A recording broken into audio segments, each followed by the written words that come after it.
அனைத்து மாணவர்களுக்கும் வணக்கம். இன்றைக்கு EMB3 plan and scheduling chapter 2 part 2 நாங்கள் பார்க்க போகிறோம். அப்போ இதுக்கு முதல் பார்ட் 1 பார்த்து நாங்கள் அதனுடைய வீடியோ உங்களுக்கு யூடியூப்பில் அப்லோட் பண்ணியிருக்கு.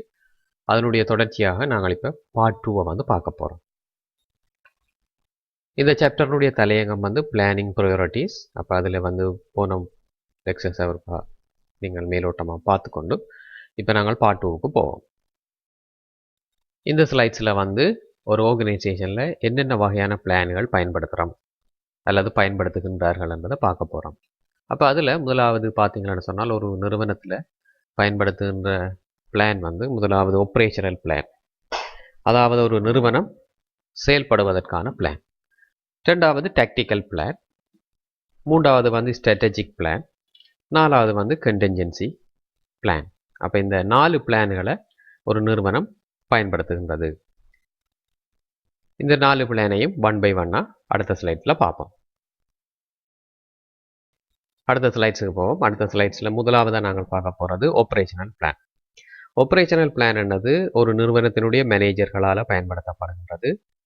அந்த மேனேஜரால் அந்த ஆப்ரேஷனல் பிளானை ஏன் பயன்படுத்தினோம் அப்படின்னு சொன்னால் அவருடைய வேலைகள் ரெஸ்பான்சிபிலிட்டியை முடிக்கிறதுக்காக ஆப்ரேஷனல் பிளான் பயன்படுத்தப்படும். அப்போ ஒரு மேனேஜர் தன்னுடைய வேலை என்ன, தன்னுடைய ரெஸ்பான்சிபிலிட்டி என்ன, அந்த விஷயங்களை செய்வதற்காக அல்லது அந்த விடயங்கள் சம்பந்தமான தகவல்களை ஆப்ரேஷனல் பிளான் கொண்டிருக்கும். அப்போ ஒரு மேனேஜர் சும்மா உதாரணத்துக்கு பார்ப்போம், அவருக்கு இந்த வருடம் வருமானத்தை அதிகரிக்க வேண்டும். அப்போ அது அவருடைய டியூட்டி அண்ட் ரெஸ்பான்சிபிலிட்டியாக கருதப்படும். அந்த வருமானத்தை அதிகரிக்கிறதுக்காக அவர் நடவடிக்கைகளை எடுப்பார். அப்போ வருமானத்தை அதிகரிக்க வேண்டும், அந்த நிறுவனத்தினுடைய வருமானத்தை அதிகரிக்க வேண்டும் என்றதை அவர் ஆப்ரேஷனல் பிளானில் வச்சிருப்பார். அடுத்தது டாக்டிக்கல் பிளான் அப்படி என்னது ஒரு நிறுவனத்தினுடைய ஊழியர்கள் அல்லது கீழ்நிலை ஊழியர்கள் அல்லது கீழ்நிலை டிவிஷன்கள் வச்சிருக்கின்ற ஒரு பிளான். ஒவ்வொரு டிவிஷனுக்கும் என்ன பிளான் இருக்குது, அப்போ ஒவ்வொரு டிவிஷனும் தங்களுக்கான பிளான்களை தங்களுக்கான வேலை திட்டங்களை கொண்டிருப்பினோம். அதைத்தான் நான் வேலை என்ன சொல்லுவேன் அப்படின்னு சொன்னால் டாக்டிக்கல் பிளான். இப்போ நாங்கள் இதுக்கு ஒரு உதாரணம் ஒன்று பார்ப்போம். அப்போ ஆப்ரேஷனல் பிளானுக்கு நாங்கள் பார்த்த அந்த உதாரணத்தையே கொஞ்சம் விரிவுபடுத்துவோம். அப்போ ஒரு மேனேஜருக்கு தன்னுடைய நிறுவனத்தினுடைய வருமானத்தை அதிகரிக்க வேண்டிய தேவை இருக்குது.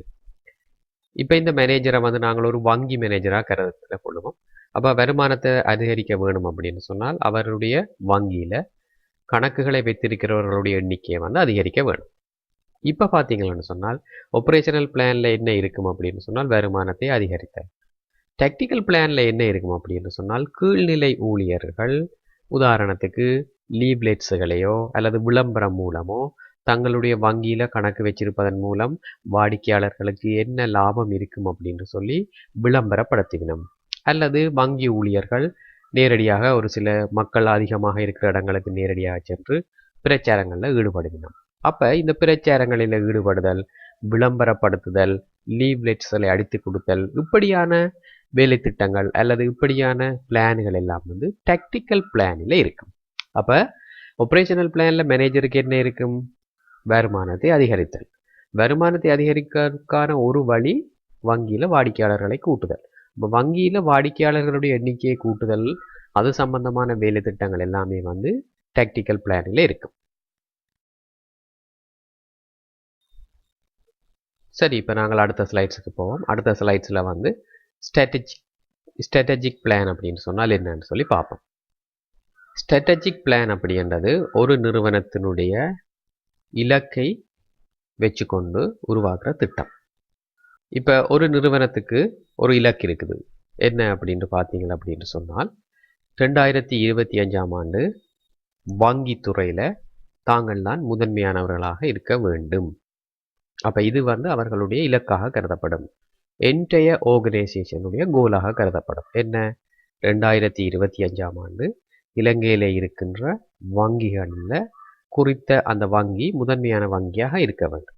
அப்போ இந்த குறிக்கோளை, இந்த என்டையர் ஆர்கனைசேஷனுடைய கோலை வச்சுக்கொண்டு ஒரு பிளானை உருவாக்கினால், ஒரு வேலை திட்டத்தை உருவாக்கினா அப்படின்னு சொன்னால் அந்த வேலை திட்டத்துக்கு பேர் தான் ஸ்ட்ராட்டஜிக் பிளான். அப்போ ஒரு நிறுவனத்தினுடைய மொத்த கோல், பெரிய கோல் என்னத்தை பார்த்து வச்சுக்கொண்டு ஒரு திட்டத்தை உருவாக்கினேன். அப்போ ஒரு நிறுவனம் என்று சொல்லிக்குள்ள அங்கே டிவிஷன்ஸ் இருக்கும், டிபார்ட்மெண்ட்ஸ் இருக்கும். அந்த ஒவ்வொரு டிவிஷனுக்கும் ஒரு தனிப்பட்ட செப்பரேட்டான கோல் இருக்கும். டிபார்ட்மெண்ட்டுக்கு ஒரு தனிப்பட்ட செப்பரேட்டான கோல் இருக்கும்.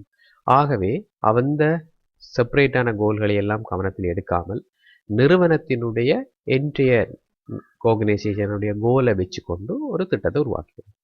அப்போ ஸ்ட்ராட்டஜிக் பிளானை உருவாக்குறதுக்கு அந்த நிறுவனத்துக்கு அடிப்படையில் என்ன தேவைன்னு சொன்னால் ஆர்கனைசேஷனுடைய மிஷன் வந்து தேவை.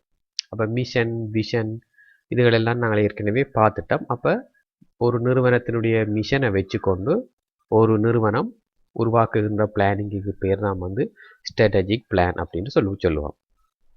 அடுத்து பார்க்க போகிறது வந்து கண்டென்ஜென்சி பிளான் அப்படின்னு சொல்கிறது. உதாரணத்துக்கு கண்டென்ஜென்சி அப்படின்னு சொன்னால் அதுக்குரிய தமிழ் மீனிங் நிச்சயம் இல்லாத ஒரு தன்மை அல்லது நிரந்தரம் இல்லாத தன்மை. அப்போ கண்டென்ஜென்சி பிளான் என்ன அப்படின்னு சொன்னால், உதாரணத்துக்கு நீங்கள் பிளான் ஏயை வந்து வச்சிருக்கிறீங்க, ஒரு வேலை திட்டம் ஏயை வச்சிருக்கிறீங்க. இப்போ உங்களுக்கு ஏதாவது ஒரு சூழல்ல அல்லது ஏதாவது ஒரு சந்தர்ப்பத்தில் அந்த பிளான் ஏயை உங்களால் எக்ஸிக்யூட் பண்ண முடியாமல் போட்டுது, அதாவது அதை நிறைவு செய்ய முடியாமல் அல்லது அதை செயல்படுத்த முடியாமல் போய்விட்டது. இப்போ நீங்கள் பிளான் ஏ வந்து உங்களுக்கு செயல்படுத்த முடியலை அப்படின்றதுக்காக நீங்கள் அப்படியே இருக்க முடியாது. உதாரணத்துக்கு பிளான் பியை வந்து நீங்கள் எக்ஸிக்யூட் பண்ணணும். அப்போ பிளான் பி அப்படின்றது, அதாவது பிளான் ஏயை வந்து உங்களால் செயல்படுத்த முடியலை அப்படின்னு சொன்னால் பிளான் பியை வந்து நீங்கள் செயல்படுத்த ட்ரை பண்ணுறீங்க அல்லது செயல்படுத்துறதுக்காக நீங்கள் வச்சிருக்கிறீங்கன்னு சொன்னால் இப்போ இந்த பிளான் பியை தான் வந்து கண்டென்ஜென்சி பிளான் அப்படின்னு சொல்லுவோம். இப்போ உதாரணத்துக்கு இந்த கண்டென்ஜென்சி பிளானை பார்ப்போம். 2020ஆம் ஆண்டு நாங்கள் ஒரு வேலை திட்டங்களை தொடங்கியிருப்போம், ஒரு பிளானை வச்சுருப்போம். நாங்கள் உதாரணத்துக்கு வார டிசம்பர் எக்ஸாம் நடத்தணும், வார இதுகள் அப்படியான ஒரு பிளான்கள் இருக்குது. இப்போ திடீரென்று பார்த்தீங்கன்னு சொன்னால் உலகத்தில் ஏற்படுத்தப்பட்ட ஒரு திடீர் சூழ்நிலை, உதாரணத்துக்கு கோவிட்டினுடைய பரம்பல் காரணமாக எங்களால் அந்த பிளான் ஏயை வந்து எக்ஸிக்யூட் பண்ண முடியலை. உதாரணத்துக்கு பிளான் ஏயில் எப்படி கோர்ஸ் முடிக்கிறதுன்னு பார்த்தீங்கன்னு சொன்னால் மாணவர்கள் டெக்னிக்கல் காலேஜுக்கு வர வேணும், டெக்னிக்கல் காலேஜில் லெக்சர்ஸில் பங்கு பெற்ற வேணும், லெக்சரர் வந்து ஃபேஸ் டு ஃபேஸ் லெக்சரர்ஸை வந்து கண்டக்ட் பண்ணுவேன். இப்போ அந்த சூழல் வந்து இப்போ இல்லை. அப்போ எங்கள்கிட்ட வந்து என்ன செய்கிறோம், நாங்கள் அதுக்கு பதிலாக பிளான் பியை வந்து எக்ஸிக்யூட் பண்ணுறோம். உதாரணத்துக்கு மாணவர்களுக்கு இந்த ஆன்லைன் மூலமான கற்றல் கற்பித்தல் நடவடிக்கைகளை வந்து செய்ய வேண்டிய தேவை இருக்கிறதால நாங்கள் இப்போ பிளான் பியை வந்து எக்ஸிக்யூட் பண்ணி கொண்டு இருக்கிறோம். இப்போ நாங்கள் செய்கிற இந்த பிளான் பிக்கு தான் வந்து என்ன பேர்ன்னு சொன்னால் கண்டென்ஜென்சி பிளான் அப்படின்னு சொல்லுவோம்.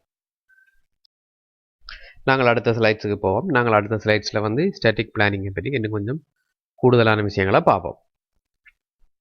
இப்போ ஸ்டாட்டிக் பிளானிங் அப்படின்றது process of decision made by organisation, ஒரு நிறுவனத்தின் முடிவு. அப்போ அந்த முடிவுகள் என்னவா இருக்குமென்னு சொன்னால் set goals to outline a course of action to achieve those goal. அப்போ நிறுவனத்தினுடைய கோல்களை வந்து அச்சீவ் பண்ணுவதற்கான அவுட்லைன்களை வந்து செட் பண்ணும்.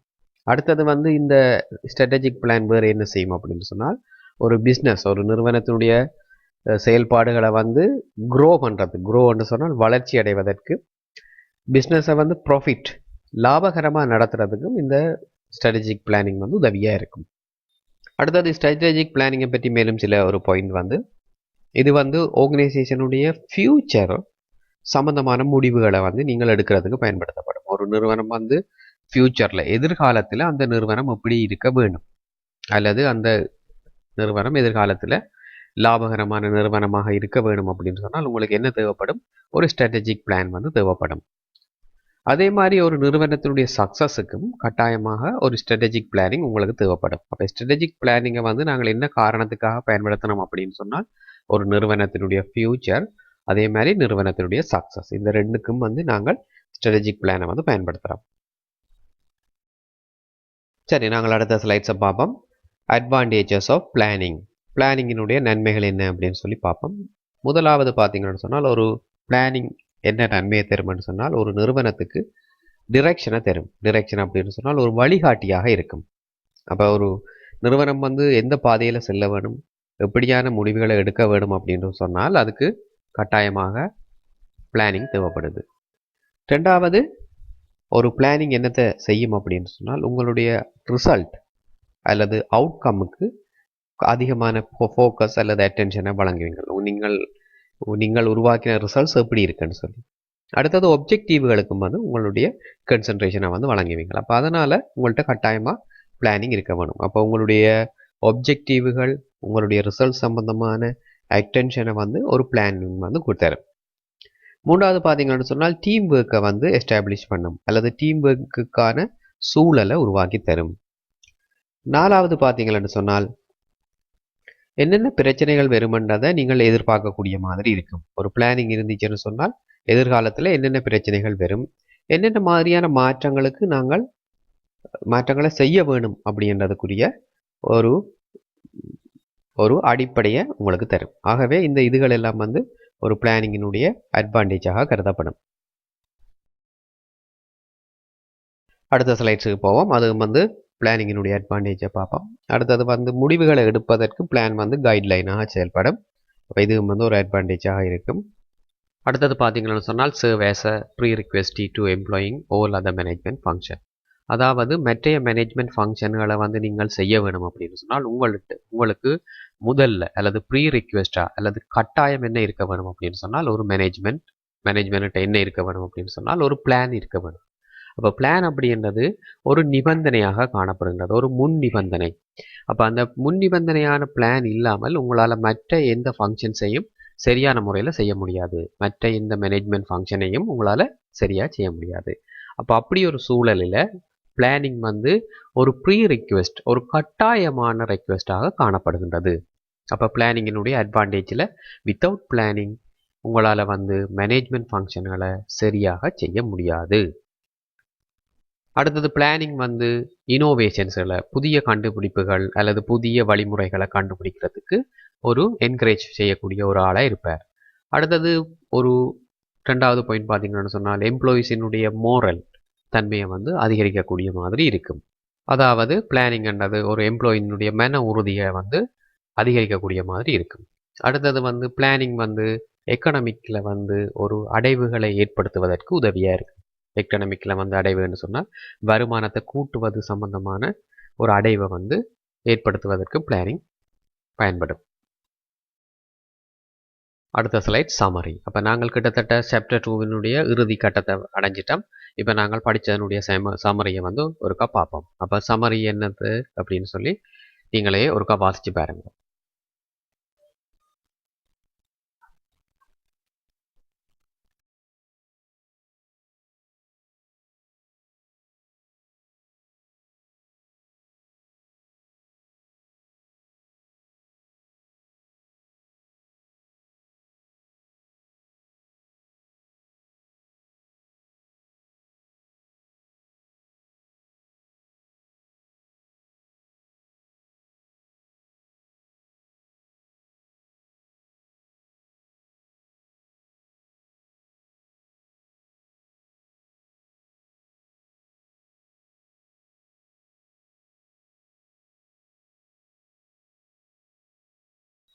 சரி, நாங்கள் இதோட சாப்டர் 2வை வந்து நிறைவு செய்கிறோம். அப்போ சாப்டர் 2வோட விஷயம் வந்து பிளானிங் ப்ரையாரிட்டிஸ். அப்போ சமரி ஒருக்கா வாசிங்கோ.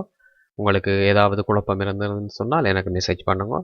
இதோட நான் உங்களுக்கு சாப்டர் 2வை வந்து நிறைவு செய்து நாங்கள் அடுத்ததாக சாப்டர் 3ல் வந்து உங்களை நான் சந்திக்கிறேன். அதுவரை உங்கள்கிட்ட இருந்து விடைபெறுறது உங்களுடைய விரிவுரையாளர் சிவாகரன். நன்றி, வணக்கம்.